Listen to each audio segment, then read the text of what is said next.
Dr. John Pombe Magufuli. Mara baada ya kuingia bungeni nilikuwa msaidizi wake kama naibu waziri.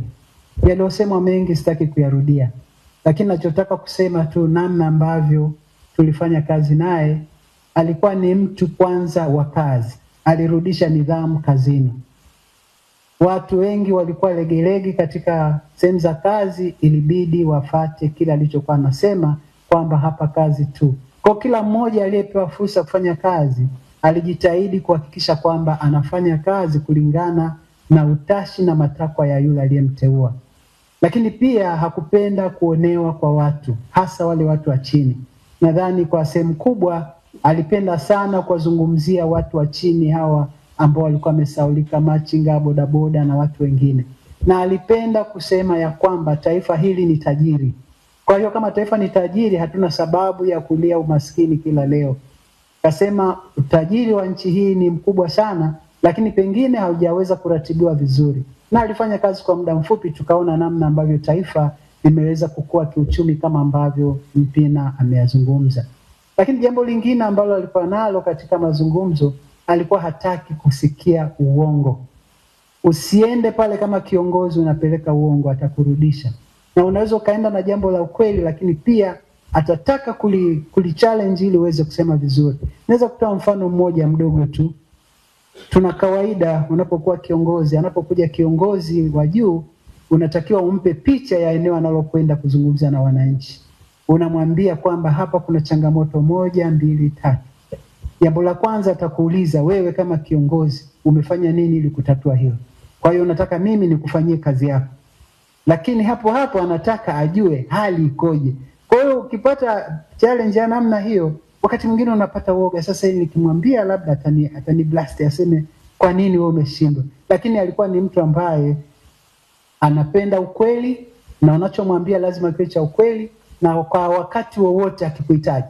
Na kwa kweli katika mawasiliano yake na mawaziri wake na viongozi ni usiku wa manane. Watu tulizoea kuacha simu zikiwa on. Akikupigia mara moja mara mbili hujapokea, sasa ujiandae unaenda kusema nini. Simu zake zilikuwa za usiku. Na akikupa kazi anategemea anakupa na muda wa kutoa majibu yake.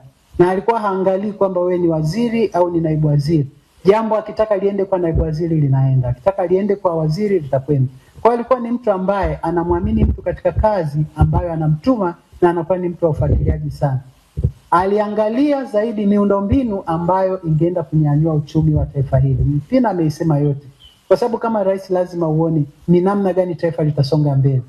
Na kwenye masuala ya uchukuzi, usafirishaji, masuala ya uzalishaji ya umeme, ndio hayo ambayo yananyanyua uchumi wa nchi. Lazima kila mahali pafikike. Kwa njia ya maji, kwa njia ya barabara, kwa njia ya anga, lakini pia uzalishaji katika viwanda ambavyo vingi alianzisha kwa kipindi chake. Alitafuta kuwa na uhakika wa umeme ambao sasa ndio tunaona unatumika. Kwa kubwa tuseme ni kwamba alikuwa ni mzalendo wa kweli, alikuwa ni mtu anayesimamia maono yake, lakini alikuwa ni mtu anayependa Watanzania, na alikuwa mzalendo wa kweli. Katika uzalendo wake tumeona katika matendo yake, wala hakutaka kujinufaisha kwa namna yoyote. Hakutaka utani katika mchezo, katika nafasi anayokupa. Kwa niseme kwa kweli tumepoteza. Nilikuwa natamani hata wakati wa Toure ambayo yupo sasa wa Burkina Faso, pengine angeweza kuwa na Magufuli, mambo yangeenda vizuri, lakini najua Tanzania hii ipo. Kwa tuna imani viongozi wetu waliopo, tuna imani wanazidi kuyaendeleza yale mazuri ili tuweze kufikia katika ile ndoto yake aliyokuwa nayo. Alitaka kuiona Tanzania inakuwa ni nchi ya kutoa misaada sasa, na badala ya kupokea misaada kutokana na rasilimali nyingi ambazo tulizonazo. Tuendelee kumkumbuka kwa hayo mazuri, lakini pia tuendelee kumwenzi kama ambavyo kanisa linafanya na serikali inafanya.